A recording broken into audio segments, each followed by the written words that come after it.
But তুই ওকে এত ভালোবাসিস কেন? কারণ সে সব থেকে আলাদা, খুব কেয়ারিং আর খুব মিষ্টিও।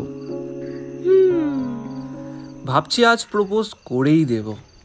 এত তারা কিসের? সেটাই, সে হয়তো এখন আমাকে ভালোবাসেই নি।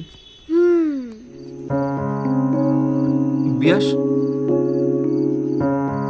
তুই ইচ্ছা করে এগুলো করছিস না? কি?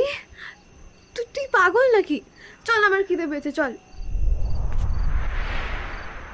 বিয়াস, তুই ভালোভাবে বুঝতে পারছিস মেয়েটা তুই তুই বলতেই পারিস যদি তুই অন্য কাউকে। না,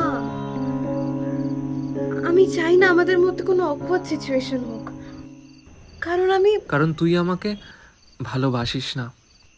সৈকত, আমি তোকে হারাতে চাই না। আমি জাস্ট একটু শান্তি চাই, একটু ভালোভাবে বাঁচতে চাই। আমি যেরকম তোর সাথে থাকি সেটা ভালোবাসার থেকেও সেফ। ভাবতেই হয় না আমি কি করছি, কেন করছি। বাট ভালোবাসলে প্রবলেম কোথায়? কারণ তখন আমাদের সম্পর্কটা অন্যরকম হয়ে যাবে, আমাদের মধ্যে একটা বাউন্ডারি ক্রিয়েট হবে, আর হয়তো সেই বাউন্ডারিতেই একদিন আমরা দুজনেই হারিয়ে যাব।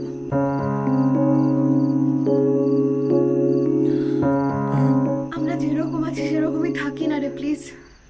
আমি আর কাউকে হারাতে চাই না। এটা তোমার গান, তুমি লোডশেডিং এ চাঁদের বিয়াস, আলোর এবার দেখবি আমাদের মধ্যে একটা অকওয়ার্ড সিচুয়েশন হয়ে থাকবে। কেন? আমার তো মনে হয় আমি আমার অ্যান্সারটা পেয়েই গেছি।